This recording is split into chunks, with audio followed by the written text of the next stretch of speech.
how do you explain when things don't go as we assume? Or better, how do you explain when others are able to achieve things that seem to defy all of the assumptions? For example, why is Apple so innovative? Year after year after year after year, they're more innovative than all their competition. And yet, they're just a computer company. They're just like everyone else. They have the same access to the same talent, the same agencies, the same consultants, the same media. Then why is it that they seem to have something different? Why is it that Martin Luther King led the civil rights movement? He wasn't the only man who suffered in a pre-civil rights America, and he certainly wasn't the only great orator of the day. Why him?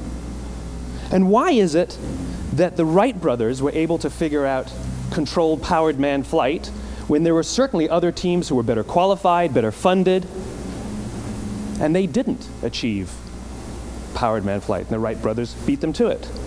There's something else at play here.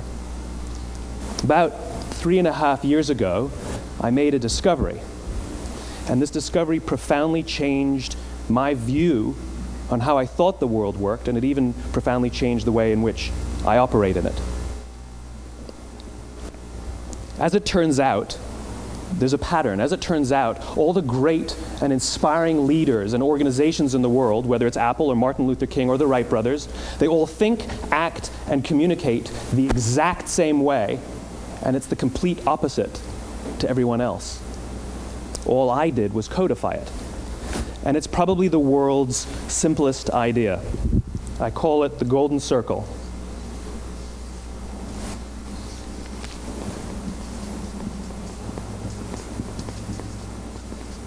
Why, how, what?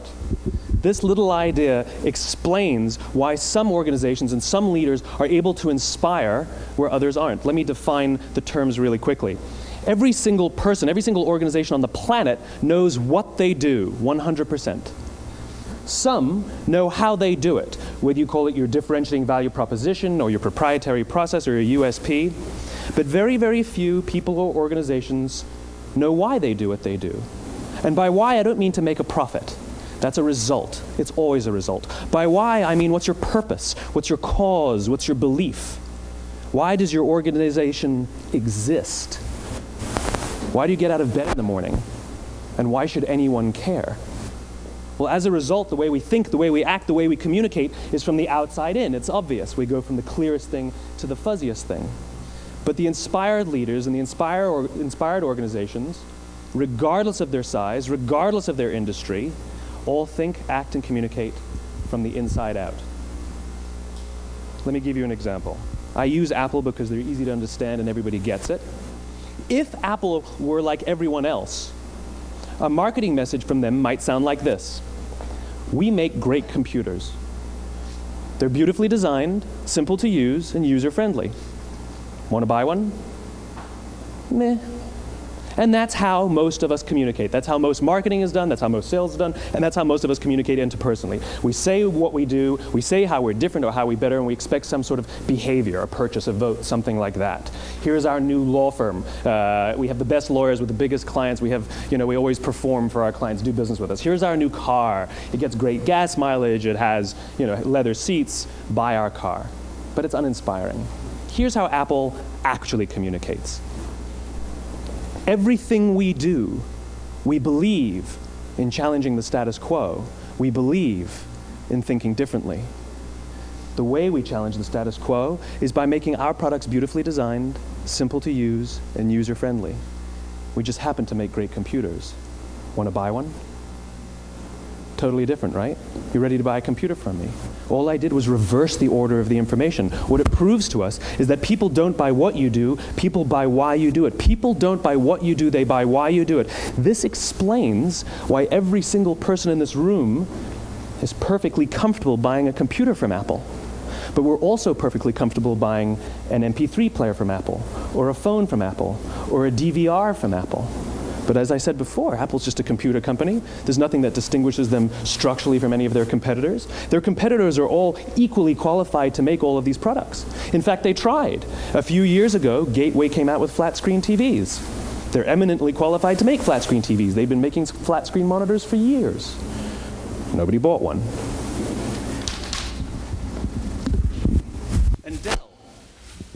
Dell came out with MP3 players and PDAs. And they make great quality products, and they can make perfectly well-designed products, and nobody bought one. In fact, talking about it now, we can't even imagine buying an MP3 player from Dell. Why would you buy an MP3 player from a computer company? But we do it every day. People don't buy what you do, they buy why you do it. The goal is not to do business with everybody who needs what you have.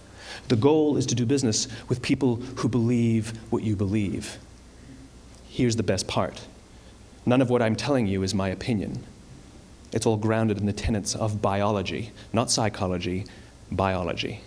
If you look at a cross-section of the human brain, looking from the top down, what you see is the human brain is actually broken into three major components that correlate perfectly with the golden circle.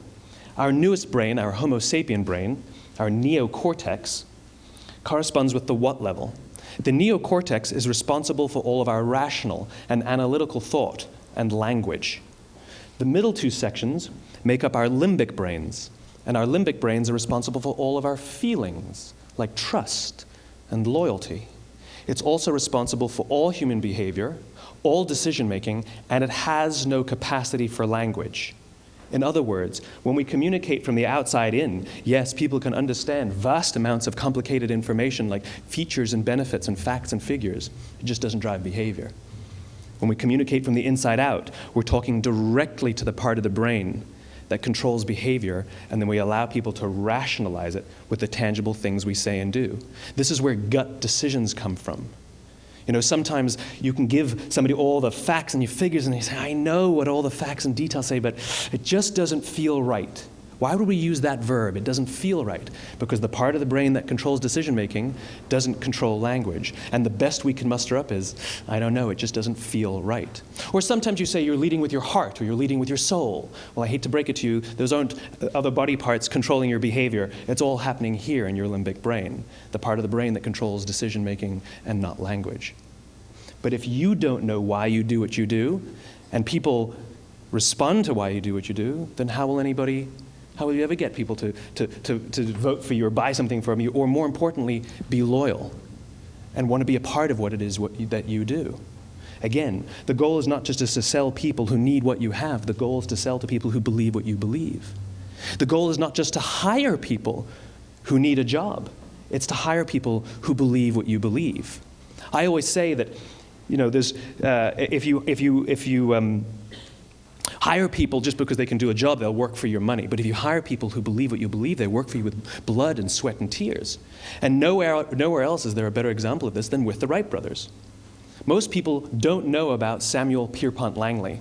And back in the early 20th century, the pursuit of powered man flight was like the dot-com of the day. Everybody was trying it.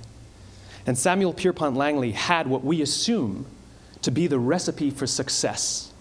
I mean, even now, you ask people, why did your product or why did your company fail? And people always give you the same permutation of the same three things. Undercapitalized, the wrong people, bad market conditions. It's always the same three things. So let's explore that.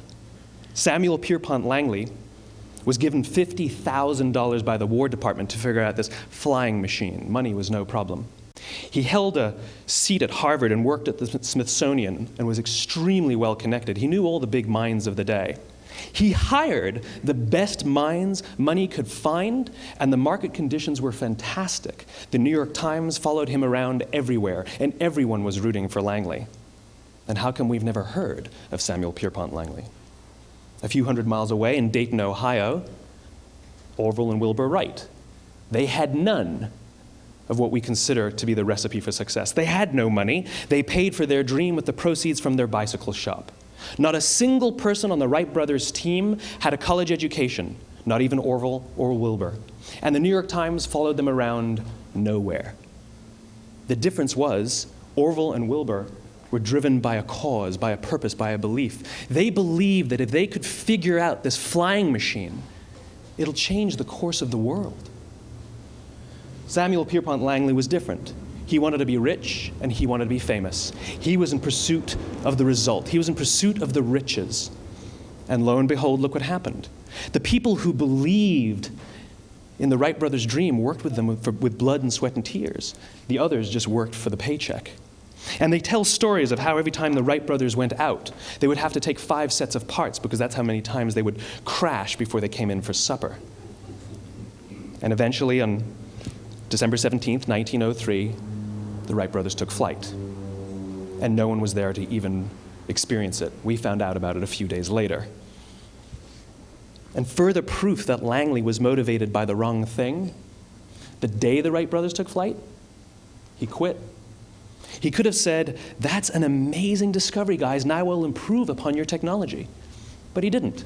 He wasn't first. He didn't get rich. He didn't get famous. So he quit. People don't buy what you do, they buy why you do it. And if you talk about what you believe, you will attract those who believe what you believe. Well, why is it important to attract those who believe what you believe?